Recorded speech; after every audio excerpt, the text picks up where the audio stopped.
Olá, boa tarde, seja muito bem-vindo. Nós estamos ao vivo, agora são 15 horas e 30 minutos, pontualmente, pelo horário de Brasília. Eu sou o Kleber Werneck e a partir de agora você confere comigo as principais notícias nesta edição da tarde do Redação HIT. O assunto do dia hoje, o espaço aéreo de São Paulo teve que ser fechado por causa de uma falha elétrica no controle de tráfego. Mais de 80 voos foram impactados nos aeroportos de Guarulhos e Congonhas. Vamos ver com a Bárbara Benício. O espaço aéreo de São Paulo foi fechado nesta quinta-feira. O motivo? Uma falha elétrica no controle de tráfego aéreo. Pousos e decolagens nos dois maiores aeroportos do país, o aeroporto de Congonhas e o Internacional de Guarulhos, foram afetados. 80 voos já sofreram com as consequências dessa falha. Mas não foi só a cidade de São Paulo que foi impactada. O país já sente os reflexos porque voos foram desviados, conexões não aconteceram e passageiros esperaram por aviões que não chegaram. Alguns aviões que estavam prontos para a decolagem precisaram ser esvaziados. A falha elétrica ocorreu na Torre de Controle de São Paulo, que é um órgão do Departamento de Controle do Espaço Aéreo gerido pela FAB, a Força Aérea Brasileira. O prédio do departamento fica em Congonhas. Até meio-dia e 20, 19 partidas tinham sido atrasadas e 14 canceladas. A Força Aérea Brasileira detectou que o problema técnico operacional aconteceu das 9h30 da manhã até as 10 horas e 6 minutos. Foram somente 36 minutos, mas o suficiente para todos os voos nos aeroportos do estado serem suspensos. A concessionária responsável pelo aeroporto de Congonhas esclareceu que as operações de pousos e decolagens do aeroporto ficaram suspensas por 1h e 11 minutos e os impactos ainda estão sendo conferidos. Já no aeroporto de Guarulhos, o problema foi resolvido mais rápido. Antes das 10h30 da manhã, tudo já funcionava regularmente. Para os passageiros que têm voos nesta quinta, é recomendado que entrem em contato com as companhias aéreas para confirmar a situação dos seus voos. Segundo o ministro de Portos e Aeroportos, Tomé Franca, a paralisação ocorreu por uma suspeita de vazamento de gás. Olha, a gente teve contato agora há pouco com pessoas que estão nesses aeroportos e os relatos são de caos, que a situação está muito complicada ainda falta muita informação. Longas filas se formam, voos foram cancelados e a situação realmente não é nada boa nesses aeroportos. A gente apela aí principalmente para a Infraero dar suporte a essas pessoas. E para falar mais sobre esse assunto, né, nós vamos conversar agora com um especialista. Olha só, nosso convidado é o Daniel Calazans, ele que é perito aeronáutico, nosso parceiro, sempre participa aqui do nosso jornal. Boa tarde, Calazans. Mais uma vez, você é muito bem-vindo. Calazans, eu queria ver se você começa aí falando para a gente, por favor, o que você sabe sobre esse problema que causou toda essa confusão nos aeroportos. A primeira versão que a gente ouviu, né, é de uma pane elétrica, como a Bárbara falou aí na reportagem. Depois, o próprio ministro de Portos e Aeroportos disse que foi um vazamento de gás. Quais as informações que você tem, por favor? Por enquanto, por incrível que pareça, só essas informações. Mas essas informações, que a parada, a interrupção de 36 minutos do controle do espaço aéreo brasileiro, mais especificamente São Paulo, pode trazer aí alguns impactos interessantes aí para o resto do dia, quiçá até amanhã. Correto. E pelo que eu li também, Calazans, o problema teria sido no controle de aproximação, cuja sigla em inglês é AAP. Qual é a função desse mecanismo? Explica para a gente, por favor. APP, Controle Approach. Na realidade, ele fica lá no setor sul de São Paulo, um setor de radar, não é na torre, fica ali ao lado da torre.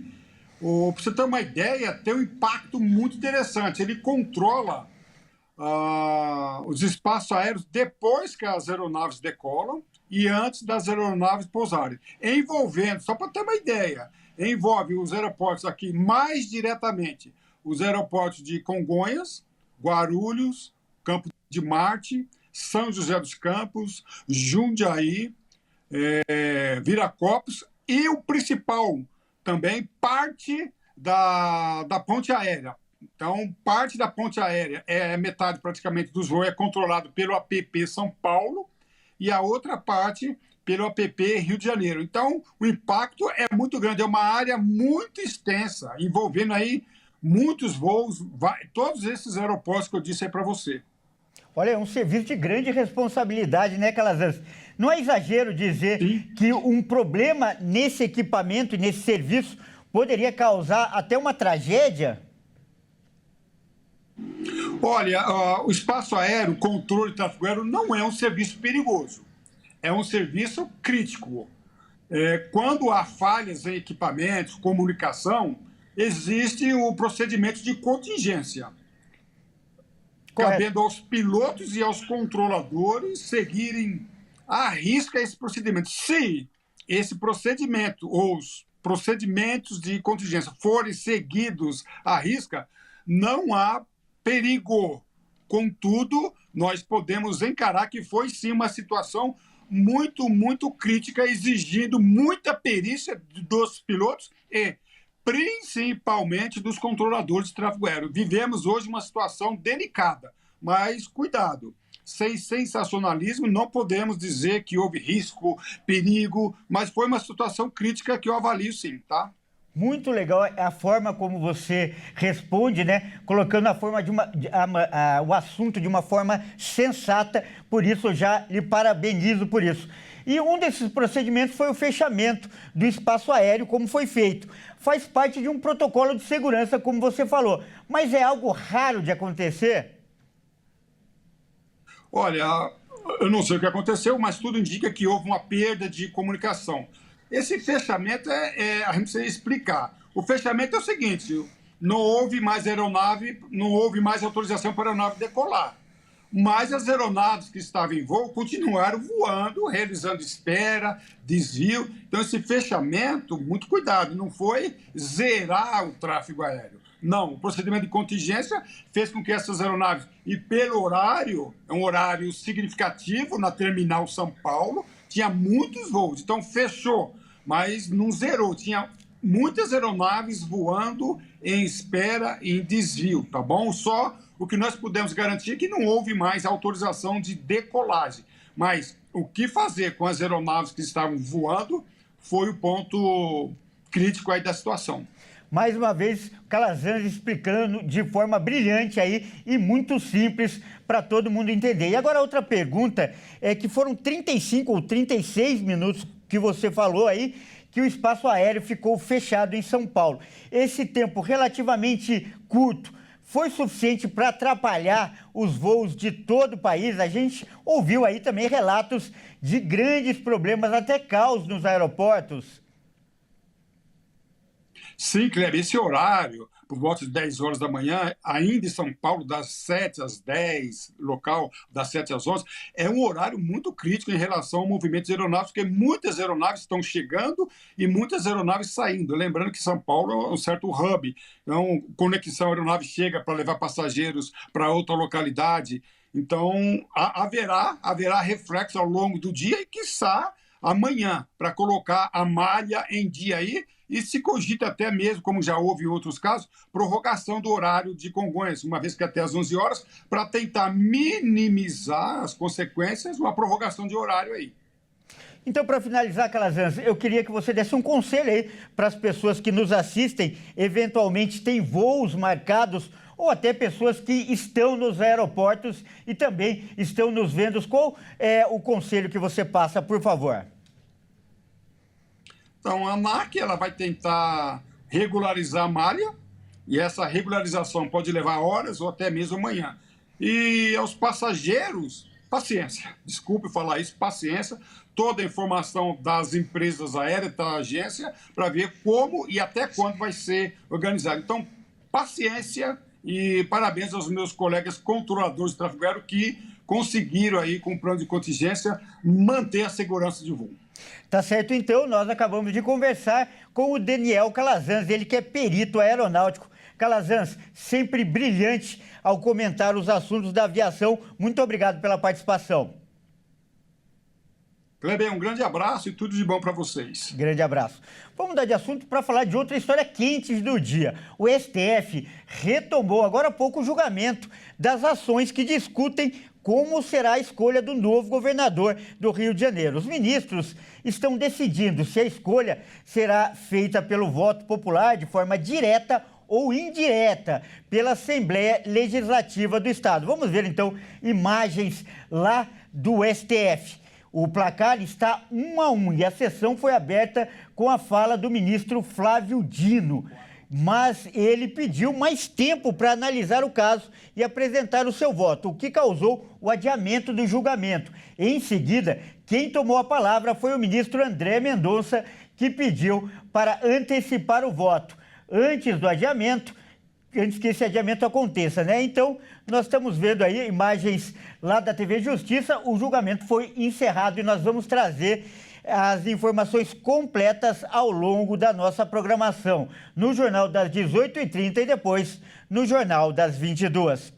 Olha só, vamos falar de economia agora. O ministro do Trabalho, Luiz Marinho, afirmou que o governo vai liberar o dinheiro do FGTS para o pagamento de dívidas. Ao todo, serão liberados 7 bilhões de reais que vão beneficiar 10 milhões de trabalhadores. A medida faz parte do pacote de ações para mitigar o endividamento dos brasileiros, em preparação pelo governo federal, mas não é o único uso do fundo em estudo. Segundo o Ministério, o montante de 7 bilhões de reais é complementar à liberação do FGTS a trabalhadores que eram optantes do saque aniversário do fundo, foram demitidos e tiveram parte dos recursos bloqueados como garantia de empréstimos bancários. A Caixa bloqueou valores superiores aos das garantias, que agora seriam liberados aos trabalhadores. Outra medida em formatação é a regulamentação do uso do FGTS como garantia de empréstimos consignados. O Ministério do Trabalho tem defendido que o trabalhador possa ampliar a fatia do fundo a ser usada como garantia. Hoje, o máximo é de 10% do saldo do fundo, mas isso não foi implementado por falta de regulamentação. De acordo com o ministro do Trabalho, só é possível ofertar a multa de 40% do saldo do FGTS nas demissões sem justa causa no consignado. Com a mudança, o trabalhador poderá optar por usar toda a multa como garantia para obter uma taxa mais baixa. Olha, agora uma dica muito importante para quem nos assiste. O governo de São Paulo está oferecendo mais de 20 mil vagas de estágio para alunos da rede pública. Veja os detalhes e como se inscrever. As inscrições são gratuitas, feitas online e ficam abertas até o dia 20 de julho. Segundo o comunicado do governo estadual, as vagas de estágio recomendadas são perto da residência do estudante e compatíveis com o horário escolar e não exigem experiência profissional. São 20 mil vagas disponíveis para estudantes da rede pública do ensino médio. Essa é uma grande oportunidade para quem quer começar a trabalhar e ganhar experiência antes de concluir os estudos. Os alunos do ensino médio que cumprem jornada de 20 horas semanais recebem bolsa mensal de R$ 703,38. Já os alunos de cursos tecnológicos têm direito a R$ 851,46 por mês. Também existem oportunidades com carga horária inferior a 20 horas semanais. Nessas vagas, a bolsa é de R$ 422 mensais. Além de se desenvolver, você também tem a oportunidade de receber por isso. A gente tem uma bolsa de até R$ 883,66, dependendo do curso. Temos várias áreas como administração, gestão, farmácia, hospedagem, agronegócios e muitas outras. O estágio tem a duração de 6 meses, podendo ocorrer a efetivação. Além da bolsa, o estudante conta com auxílio transporte custeado pelo Estado. Ao término do estágio, há a possibilidade de contratação pela empresa no regime CLT ou como jovem aprendiz, porém algumas exigências são cobradas. Bom, e agora vamos mudar de assunto para fazer nosso giro de repórteres pelo país e saber o que é notícia hoje. Olha só, agora você vai ver, vamos começar com uma imagem impressionante. Um homem que estava em uma moto e ele foi arrastado por uma enxurrada e por pouco não morreu. Ele só não morreu porque acabou sendo salvo por funcionários de uma oficina ali perto que viram toda a cena. Vamos ver essa história com a Isabela Gonçalves. A quantidade de chuva que caiu em Goiânia superou todas as expectativas. A previsão era de 50 milímetros, mas os volumes registrados foram de 91 milímetros. E com tanta força, a tempestade causou muitos estragos. Uma das cenas mais chocantes foi de um motociclista arrastado pela força da enchente. O vídeo mostra a força da enxurrada, tão forte que a água chega a arrastar o homem e a moto. Ele ainda tenta lutar contra a correnteza, mas sem sucesso, e acaba sendo arrastado. A história só não acabou com um final trágico, porque funcionários de uma oficina viram a cena e resolveram ajudar. Com muita dificuldade, eles arrastam o homem e a moto para fora da correnteza. Esse caso reforça o alerta. Em dias de chuva e alagamentos, é melhor parar e procurar um lugar seguro para se abrigar, ao invés de tentar enfrentar a água. E olha só, um morador do Rio de Janeiro pode ter sido vítima de tráfico humano.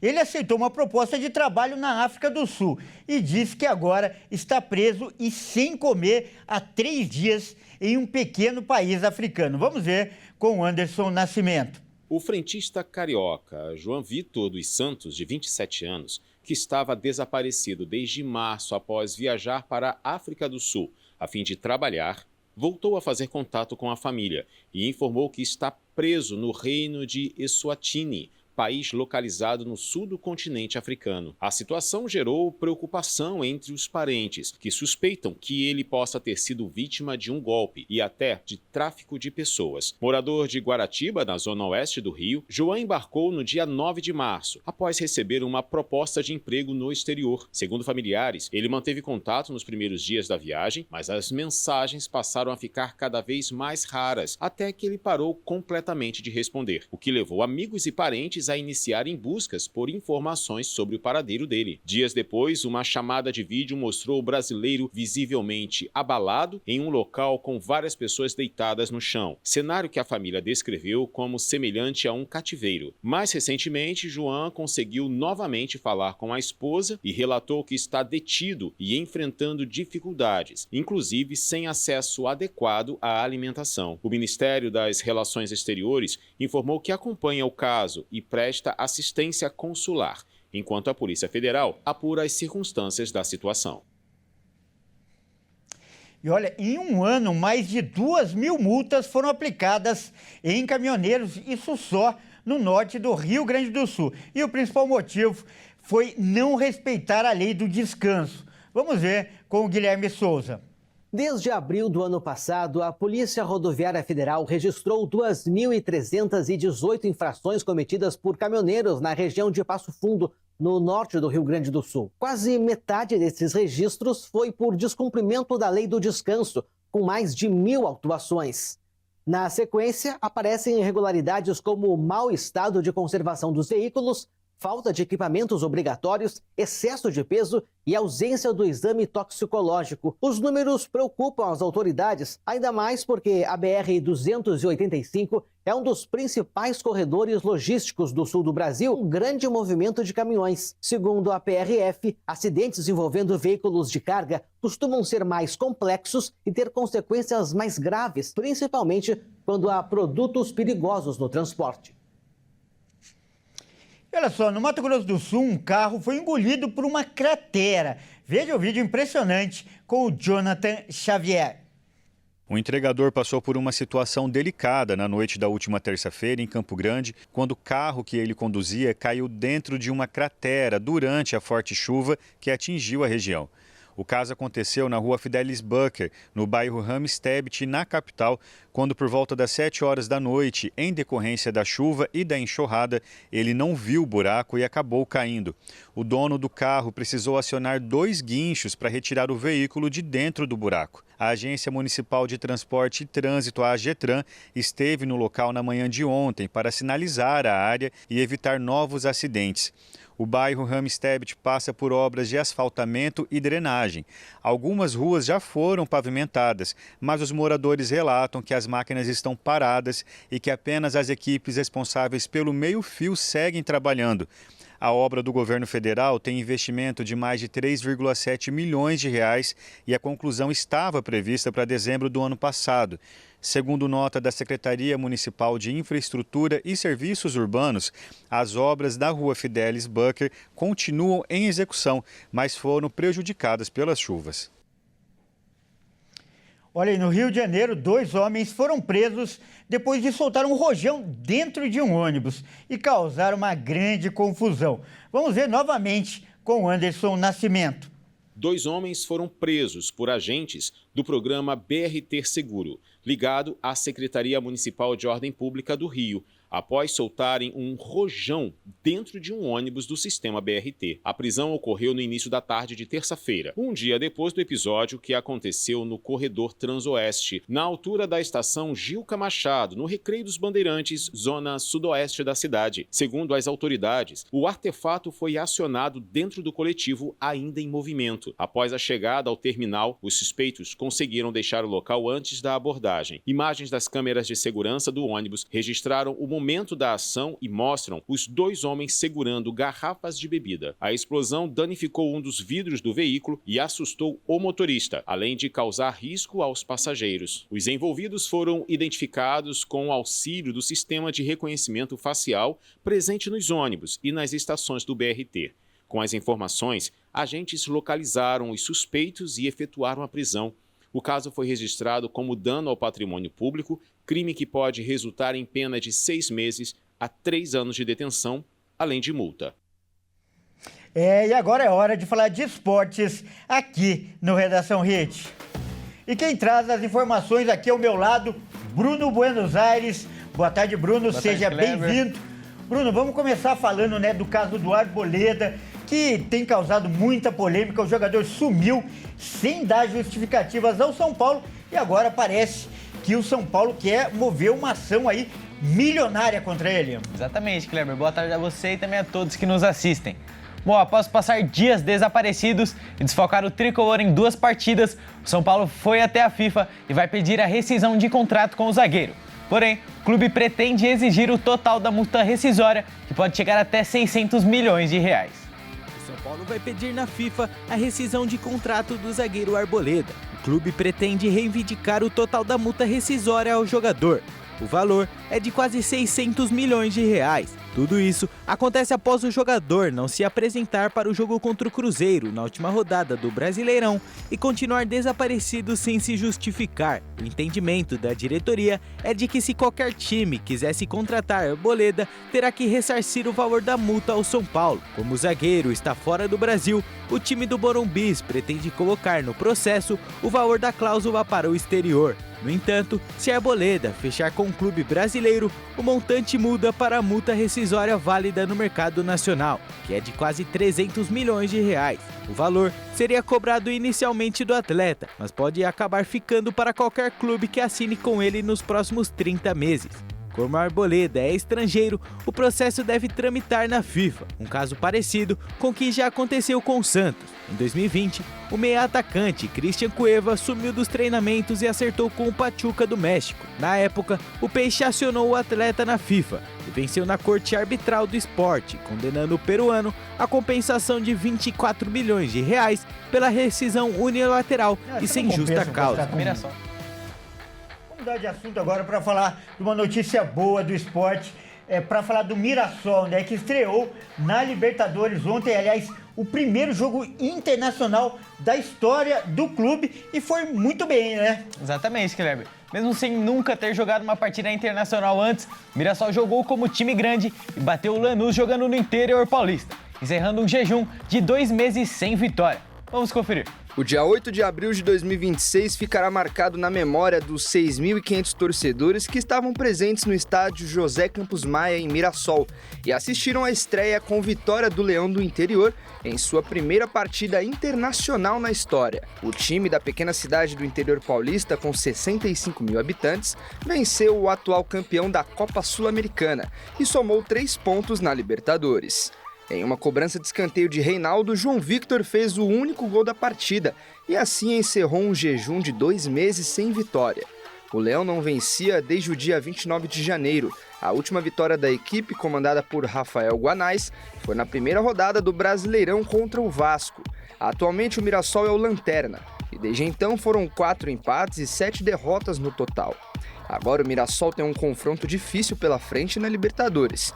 Enfrenta a LDU na altitude do Equador na próxima terça-feira, brigando pela liderança do grupo. Olha, o Mirassol teve uma temporada brilhante no ano passado. Do ano passado para cá perdeu alguns jogadores importantes, não vem tão bem nesse ano, inclusive é lanterna do Campeonato Brasileiro, mas o resultado de ontem realmente entrou para a história, né?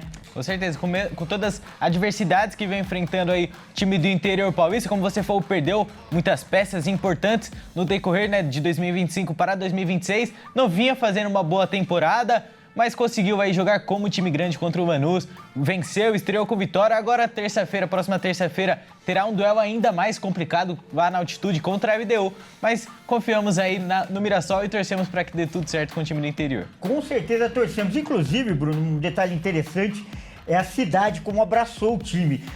Por exemplo, os ingressos, parece que até o fim do ano já estão todos vendidos. É casa cheia em todo jogo, né, Bruno? Eles venderam, né, como uma forma ali de um pacote. Então dá para você comprar os jogos até mesmo da semifinal da Libertadores, até mesmo lá na frente. Então, muito interessante aí a campanha que vem fazendo. E parabéns para o Mirassol. E hoje nós teremos também a estreia do Corinthians na Libertadores contra um adversário inédito, assim como o Mirassol na competição. Pois é. O Timão estreia nesta noite na Libertadores contra o Platense, que nunca disputou o torneio e tem uma folha salarial 15 vezes menor que a do Corinthians. O Corinthians vai até a Argentina enfrentar o Platense pela primeira rodada da Libertadores 2026. Esta será a primeira partida da equipe argentina na competição. O Platense conseguiu a vaga após conquistar o torneio Apertura pela primeira vez em seus 120 anos de história na última temporada. Da equipe titular que foi campeã, apenas 5 jogadores ainda estão presentes no atual elenco, que vive uma realidade financeira bem diferente do seu rival brasileiro desta noite. A folha salarial do Platense é de aproximadamente 2 milhões de reais, enquanto a do Corinthians é de 30 milhões, uma diferença de 15 vezes menor. Apesar disso, quem chega pressionado é o alvinegro paulista. O Corinthians não vence há 9 jogos, resultando na demissão de Dorival Júnior na derrota para o Internacional na última rodada do Brasileirão. Logo após, anunciou a chegada de Fernando Diniz para o comando técnico da equipe. O treinador já está regularizado e estreia à beira do campo nesta noite à frente da equipe alvinegra. Logo na sua estreia, Diniz não poderá contar com Yuri Alberto, que passou por uma cirurgia para retirada de dente do siso, não treinou nesta semana e é um eventual desfalque. E também Memphis Depay, que ainda trata uma lesão muscular de grau 2 na coxa direita. A gente podia dizer que o Platense é o Mirassol argentino. Queria saber seu palpite. Olha, o meu palpite, vou ficar aí com as duas equipes não vêm bem. Jogando fora de casa, os times argentinos são bem complicados, mas vou ficar aí com o empate lá na Argentina. Eu também, 1-1. E o placar? Placar 1-1 também. 1-1. Então tá certo, Bruno. Muito obrigado. E às 18h30 você volta. Volto com mais informações, Cleber. Até mais. Essa edição também fica por aqui. Eu agradeço demais a sua companhia. E você que não é de São Paulo, fique agora com a sua programação local. Ótima tarde e até mais.